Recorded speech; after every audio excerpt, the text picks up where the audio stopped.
author of the Turning to God's Word Bible study, You Shall Have No Other Gods, the book of Exodus. Today we'll be talking about lesson 20 of our study, which covers the book of Exodus, chapter 25, verse 1 through chapter 26, verse 37. We have lately been doing a lot that has to do with separation and sanctification.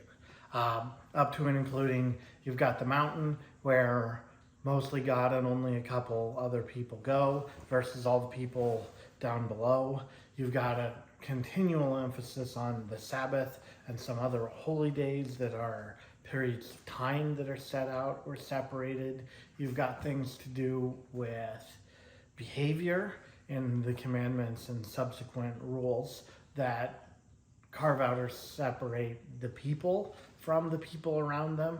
All of these things we're doing create separation, and in creating separation, they create place for encounter with God, right? Separation, holiness and separation are the same concept, right? Holiness is separation, being set apart for a purpose, because you can also be separated or set apart to no end. And that's where it's important to keep in mind that holiness is a means to an end, right? Like you create this space and then God comes in.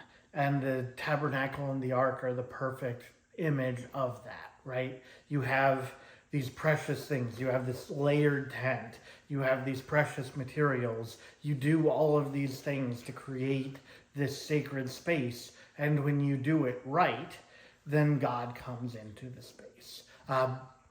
So you do the sanctifying, right? The setting apart of the space and the making it precious with the stuff.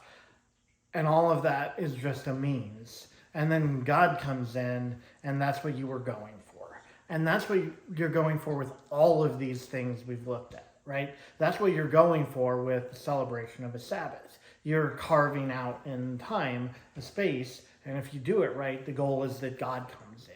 You are carving out, by following these commandments, space in your life and in yourself that God can come into. This image of this tabernacle and the ark are the clearest form image of what we're trying to achieve with any form of holiness. But what happens here is what's always intended by the idea of holiness. So that's going to be kind of our key point here, is bringing home some of these ideas of creating separation and how that manifests, and what comes about as a result of that. This is also, so we've sanctified ourselves a little bit in terms of behavior. We've sanctified time in various ways. In this way here with the tabernacle, we're also sanctifying space. And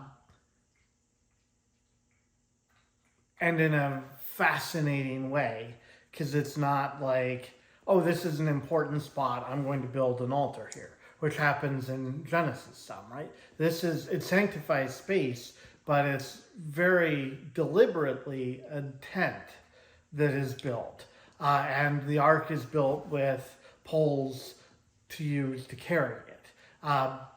The space that it sanctifies is wherever it is, and it's movable. So that, yes, it sanctifies a space, but it doesn't sanctify a fixed point in space. It sanctifies wherever it should happen to be. God's vision originally for his people was not that they would settle down so much. They get to the Holy Land, and that was promised, and that changes a little bit, but we are still very much a sojourning people, Like, we're like these people in the wilderness, where we're journeying toward a promised land, and we have on this earth and in this life no permanent home, and God travels with us. That is the vision that was set up, and it persists today for us as Christians, with heaven being the real promised land and our real home that we don't get to till the end of the journey that is our lives.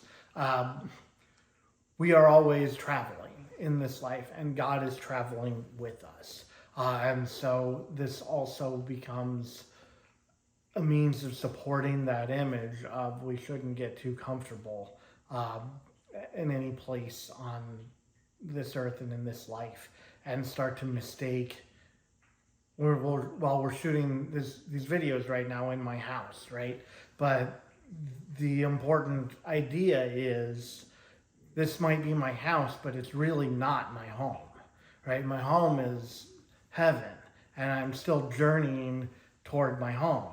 And if I get too settled in and too comfortable with this house is my home and this life is my resting point, it's very easy to get complacent and to forget that I'm on a journey and to stop making progress, right? And when we stop with the journey and stop making progress, we imperil whether we'll ever get there.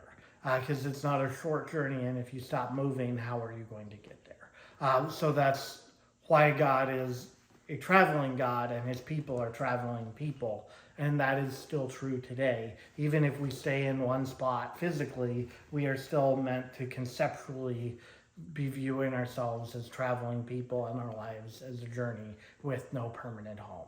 And if we get too settled in, we can become too complacent and stagnant and stop making progress. And even if we don't feel through space like we're making progress on a journey, we need to if we want that journey to end in heaven.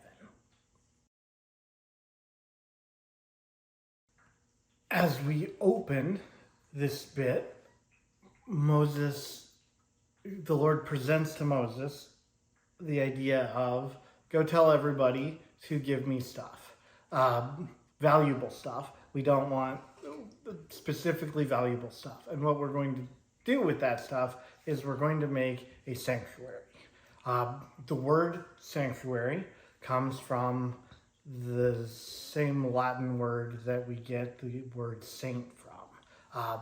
Holy place, right? A place set apart. Why does it need offerings of good and valuable stuff? Does God care about money? Does God prefer gold to bronze or copper, or need his home to be marble and ornate and fancy? No, God doesn't care. So why is he asking about this? We care, right? The place is meant to be set apart and treated by the people as the dwelling of God. And where God dwells, especially when the people aren't going to see God, what it's made of and how it looks communicates something about God to the people. So it matters, but it matters for us and not for God. And making it precious and valuable is a further way of setting it apart, right? You could just carve out a space and you could do all of the things that matter to God about carving out the space without using really any money at all. But too many people would too easily, especially if they're not seeing God there, would start to take that for granted, and the walls of that separation would be much flimsier if it weren't valuable, right? Like we just get used to the idea of we treat valuables differently, right? And there's something inherently already set apart about a thing that's valuable versus a thing that's not, right? You treat your good dishes differently than your everyday dishes. Because they're more expensive and they're nicer. Even though, like, logically, the stuff you use all the time, you should probably put more investment into and take more care of because it's more important. But yet there's this, but I have these plates I inherited and I didn't even choose them and whatever, but they're nicer. And so I need to take extra special care when I'm using these other plates. And like, heaven forbid, like I ever not do that. And it's just ingrained, and they're stored in a nicer place, and I don't run them through the dishwasher, and like all of these things. And I don't even the ones I have, I don't even particularly like the way they look. They're not my taste at all. But they're the good ones, right? Versus the everyday ones. And that creates a line of separation. Whereas if I served company on dishes that were basically my everyday dishes, I'm not going to treat them any differently, and it's not going to make the meal special, right? The meal is special when I get out the special plates that I don't really care about because of all the things that I do around the plates, right? And the silver, which I do care about. Thank you, Dad, for getting me the family silver. Those things that we don't use all the time, that are treated differently, that are more valuable, make a special meal more special, even if the food is the same and the company is the same. And it's pointless that is true, right? You can have exactly the same experience without using the good dishes, but you don't. It's just the way we think about, treat these things. Somehow, it all gets ingrained habitually, so that if I'm bringing out the good dishes, it signals that it's a different thing, right? And suddenly the meal becomes different, even if the food isn't special and the company is the same. All of a sudden, it's a different special occasion meal because I bring that out. Same with this, right? Does God care about the money? No, but we do. And if you are using the nice things for the things that have to do with God, it makes it a different thing. And so it's our offerings and what we bring to God, and the fact that we make the things to do with God precious makes our encounter with God, marks it as special. So that's what we're doing here, and that's why that matters. Now we are going to start going through the pieces of this sanctuary that are being constructed. And we're going to do it from inside out. And that also matters. I would, in fact, argue that matters more than, for our purposes, more than any of the details of any of these things, which I'm not going to talk about at great length. The core concept is what's happening. Is inside, the first piece, the first thing we talk about is the ark. And then we build out from there, right? You've got layers of tents. You've got separating out different spaces. The closer you get to the ark that is in the middle, the more valuable the things that you're using are, right? The ark here is coated with gold. And everything in the inner tent area where the ark goes is made out of gold. You get outside of that one layer of tent, and then you start to see things made out of bronze instead of gold. And then you get to a courtyard outside of that, and you have a lot more everyday things still. And you have these layers. And you have, like with the mountain, you have different people going into the ark, into the tabernacle, into the tent, is very much like going up the mountain, right? God is at the top of the mountain. God is in the middle of the tabernacle. The layers of the tent are like the tiers of the mountain, and who can go where, right? The elders got to go up a little bit. Moses and Aaron as high priest and Joshua as Joshua get to go up higher, up to the top of the mountain. So only very few people under very certain circumstances are going to go into the inside part of the tabernacle. More people but still limited, are going to be able to go into the main chamber of the tent, and everybody else is at best on the outside. And so these layers are sacred spaces that are, again, set apart and are more precious the farther you go and more exclusive. is what we're doing here. And we're going to build it from the inside out. So, of course, you start by talking about the thing that's most important, right? And that is the ark. Why is the ark important? We see at the end of this section that they are going to, it's called later, right? The Ark of the Covenant. Why does it come to be, in Indiana Jones, I think it's called the Ark of the Covenant. Why? Because the Ark is a box, right? This is just like a box that holds stuff. And the Covenant is, so far, all we're told that it's it comes to hold other things. But right now, the Covenant is the thing that it's a box to hold the Covenant.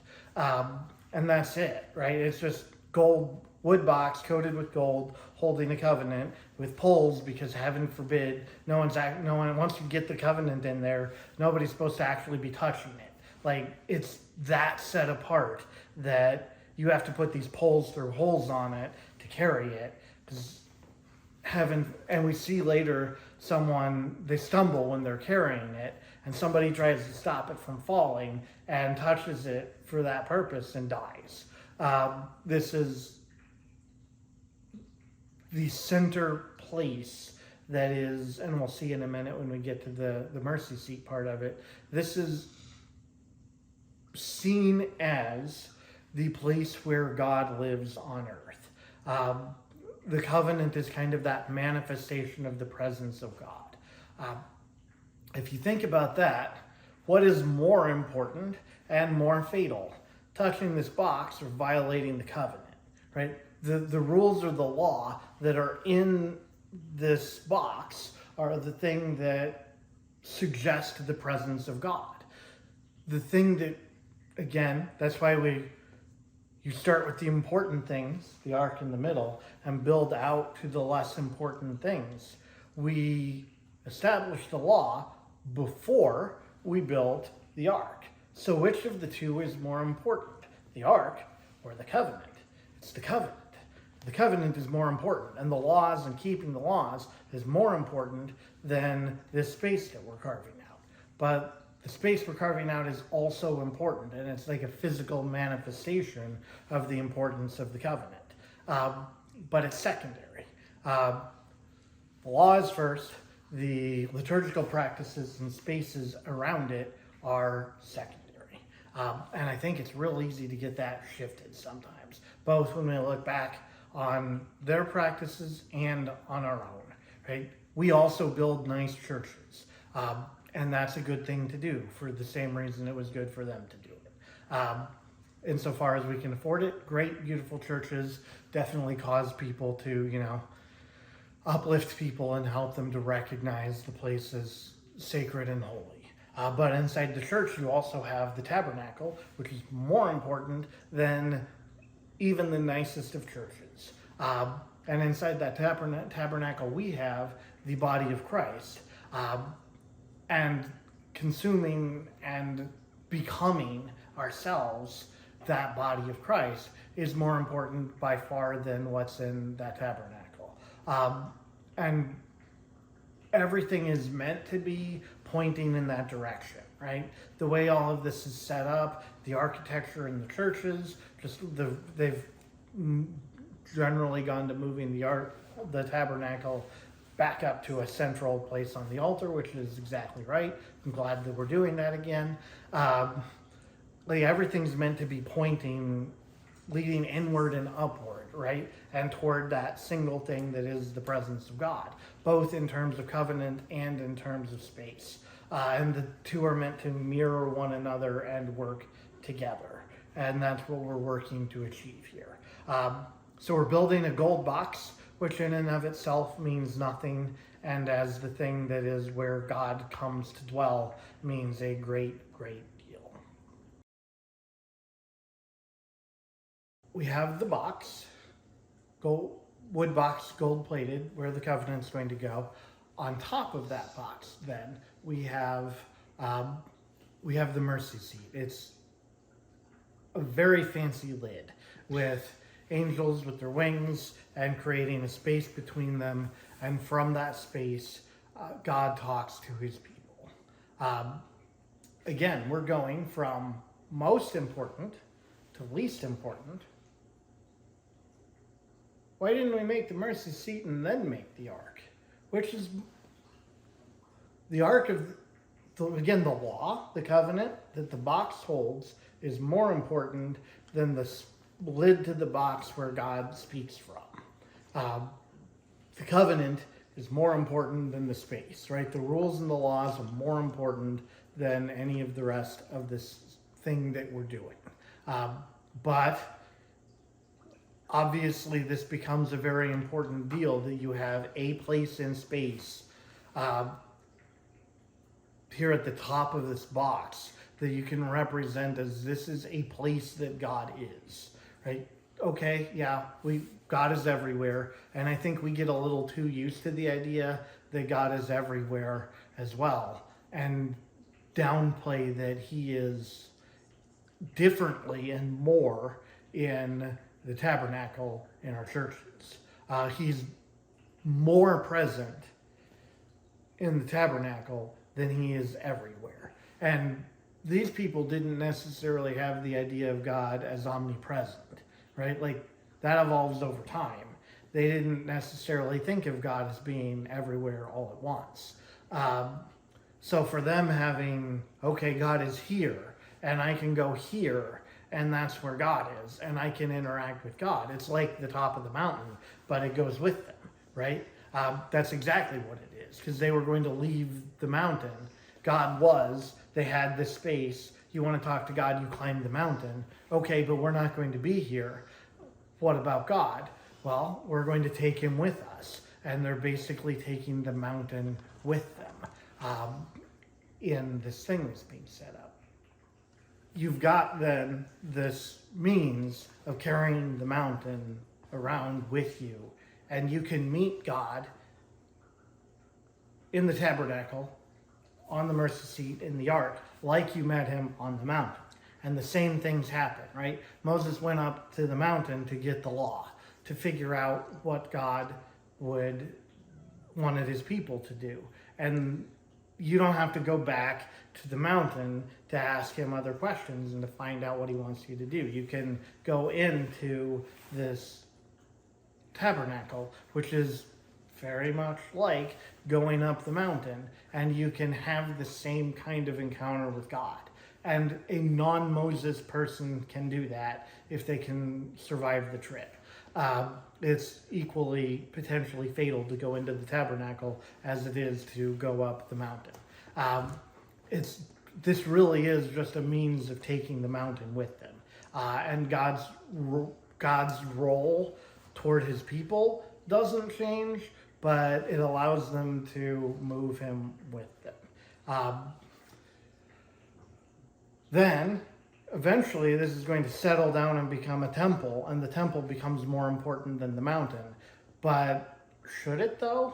Like, it's an interesting thing, because the mountain was that first place where the people met God, and he became their God. And everything else is like an extension of that, including when it gets settled in, and now any of our churches as well. But all of those things are a type of heaven, right? You go up the mountain because God lives in heaven, right? God lives up. So you go as high as you can because that's where God is. And he decided this one mountain is going to be where he comes down a little bit. And there's this meeting point between heaven and earth, between divine and human. And that's the value of what's going on here at the mountain, right? So we see the height part of it isn't the important part, though, right? It's that you create a space for the meeting of human and divine, heaven and earth, and you can take that space with you now. Okay, so actually, yeah, the mountain becomes totally obsolete, right? You don't need the mountain anymore when you can carry it with you, and when you settle in the temple. That was maybe ill-advised. And, even the circumstances by which the temple is made is kind of arguably Solomon's idea to try to claim David's heritage instead of, God's idea. But God works with it. But you could argue that the temple was never really how God intended that to be, and was like a human effort to try to settle down, which is the opposite of what was intended, right? If God wanted to settle down, he wouldn't have made his chosen house a tent. So the temple's not the fulfillment of this idea, right? It's not where it comes to its fruition. What you're looking for the fruition of what this is meant to be, is what is a meeting of heaven and earth, human and divine, that travels around with God's people. Well, a box is one way to do that. A person is a better way to do that. Right? Jesus Christ himself is what all of this was meant to be, right? Human and divine meet in one person, and he has legs, so he travels around with his people, right? Nobody needs to carry him, right? And then, like, it's a better version, right? And you're not going to settle into like this temple thing with Jesus, because he's just going to keep, and he very much, his whole ministry is walking around and taking himself all over the place to be around among the people.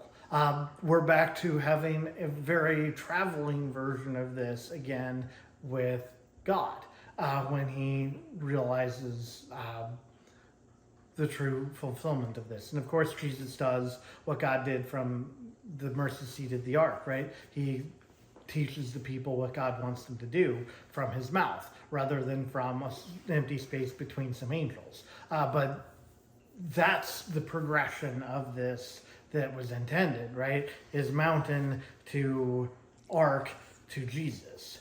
And the temple was kind of a detour along the way where the people got stuck, right? The people got as stuck as their temple did, right? Like that had to be uprooted because they were stuck. And God said, "Yep, okay, no, this doesn't work. We're gonna unstick you through, unfortunately, some amount of force, because you settled in and you got stuck, and you stopped journeying along the road. So we're gonna send somebody in to get rid of that temple, to unstick you, and to get you back on the road."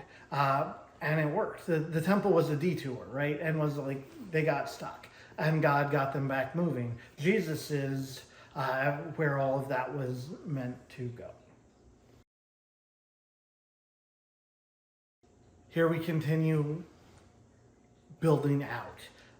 If you're going to have this box in your tent, which we don't have yet, but we're going to have a tent, you need a place to set the box, which is the table. So here we make the table. We also make the rings and the poles for carrying of the ark. I got ahead of us a little bit earlier and mentioned that before we made them, but said the point I made previously still applies, that you're carrying these things around, and you have what you need to do that. You also have various instruments for service in here that are made of gold. The gold part being the important part, because we see as we get farther out, as we talked about, stuff stops being made out of gold. But the stuff that's used in here is made out of gold. And then you have this last idea of the bread of presence, where you have God around, and you just have bread sitting in the presence of God as like holy, set apart bread that no one eats and that is for God, that David eats later, and it's kind of a big deal. But the general idea,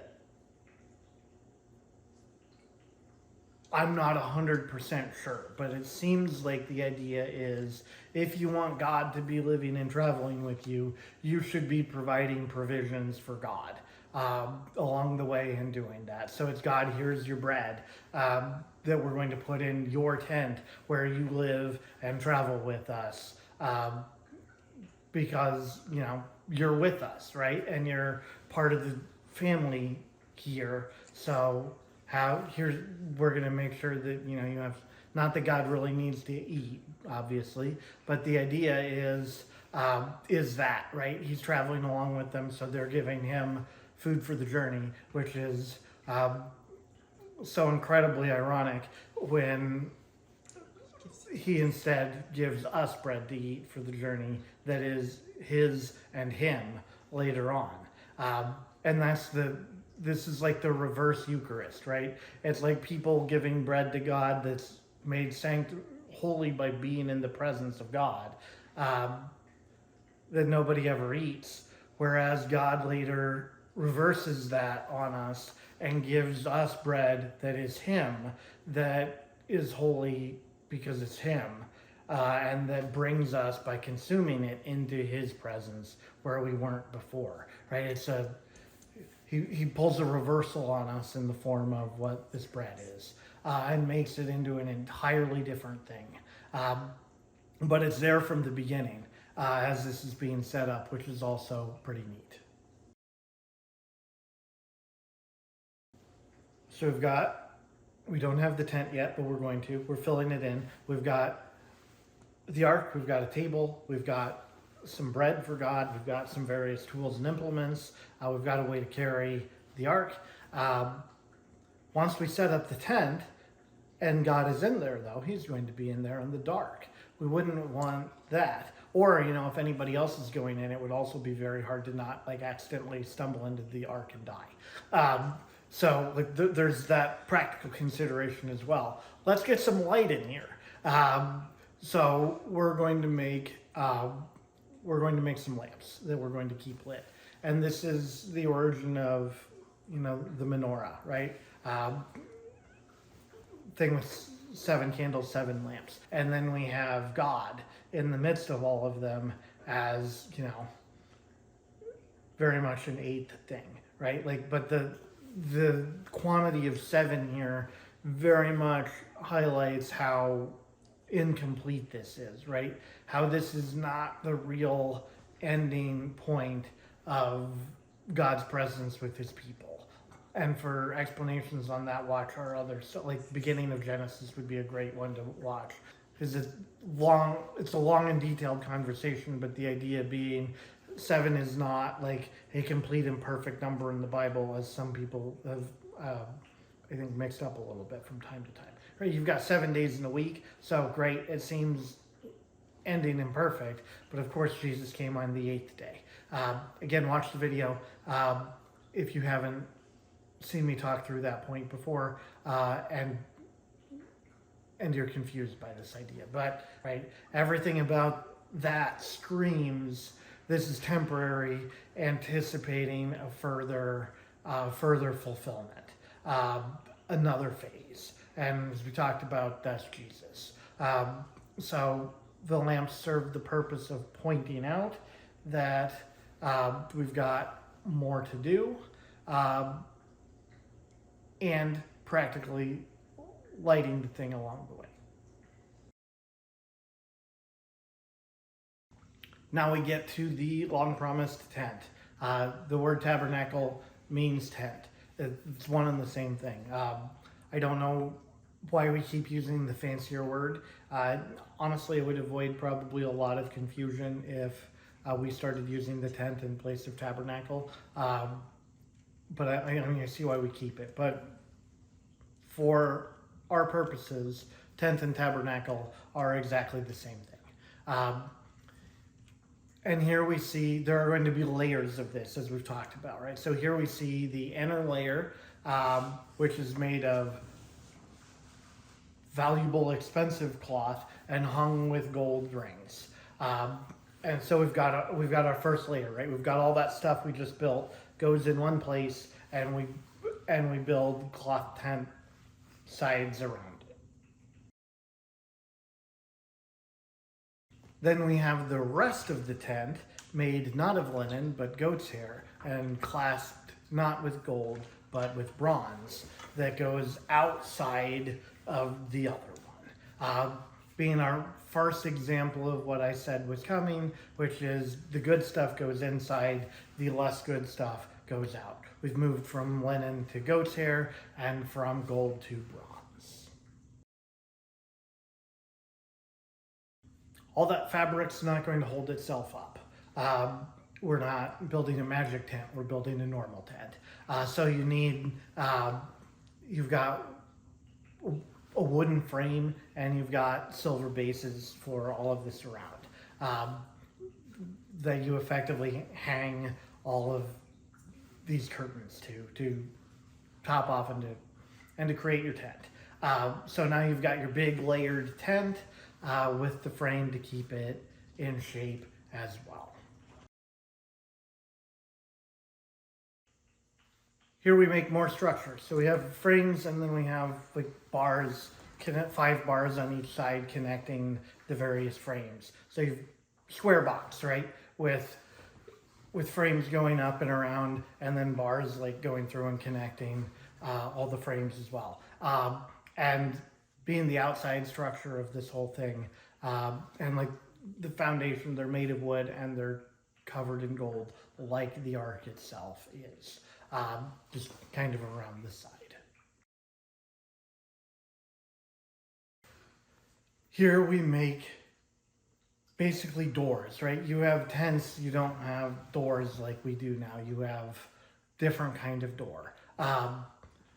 The key one being the one that separates the inner area from the outer area, which is this veil, which is made of the most valuable cloth. And that goes, again, that is the doorway in to the inner chamber, which is eventually called the Holy of Holies.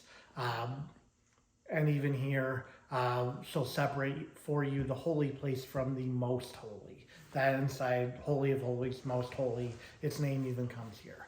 And then you have other veils, less expensive, less nice doors into the outside portion of the tent as well. And that's, so you've got your box, you've got your inner box, you've got your stuff inside, and you've got your frames and foundation and your silver bases and your doors in and out. And that's your thing. That's your traveling sanctuary, sacred place for God. That is how you will take the mountain with you.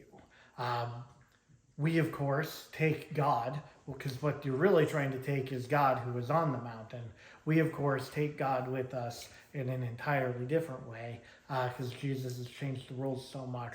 We consume God and take him with us in a way where we ourselves become the tabernacle, right? The place where God dwells, which is really cool. But for now, they don't have a way to do that. They're going to take God and the mountain with them. Why the mountain? Because, as we've seen, the people can't, they chose not to, but also can't go up the mountain, right? They can't just take God without the mountain, because the mountain is the thing keeping them safe from God, right? It's creating enough distance between them and God that they don't die. So you can't just take God, you also have to take the mountain. So the tabernacle is the way of creating those.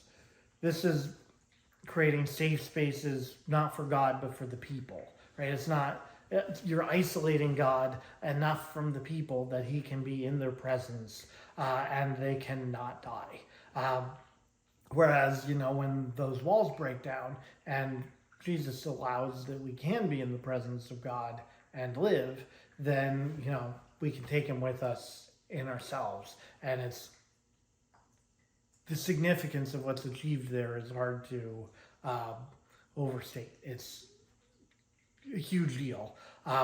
This should highlight how huge of a deal that is when you look at all of the work that goes into work and thought and care that goes into how can God travel with his people. But for now, God's going to travel with his people, which also creates a means of sanctifying space. So we've got some laws, we've got some sanctification of time, and now we've got some sanctification of space. This has been an overview of Lesson 20 of the Turning to God's Word Bible Study. You shall have no other gods, the book of Exodus. For more information, consult our written study and visit us online at turningtogodsword.com.